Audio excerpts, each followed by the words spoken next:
गौप्यस्फोट केला। शिंदेंच्या 2 मंत्र्यांसह 8 आमदारांना परत उद्धव ठाकरेंकडे यायचं होतं, मात्र उद्धव ठाकरेंनी त्यांना पक्षात घ्यायला नकार दिल्याचा दावा आदित्य ठाकरेंनी केला।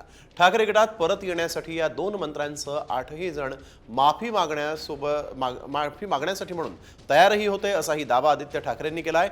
तसंच मिलिंद देवरांनी सर्वात आधी ठाकरे गटाकडे संपर्क साधून राज्यसभेची जागा मागितली होती, असा गौप्यस्फोट आदित्य ठाकरेंनी केलाय।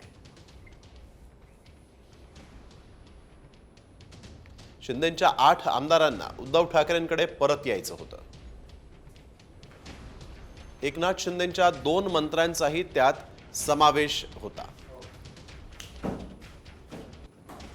उद्धव ठाकरेंची माफी मागण्यासाठी शिंदेंचे 8 आमदार तयार होते।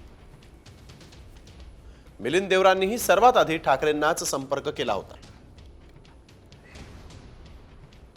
मिलिंद देवरांनी ठाकरेंकडे राज्यसभेची जागा मागितली होती, असाही मोठा गौप्यस्फोट आदित्य ठाकरेंनी केलाय।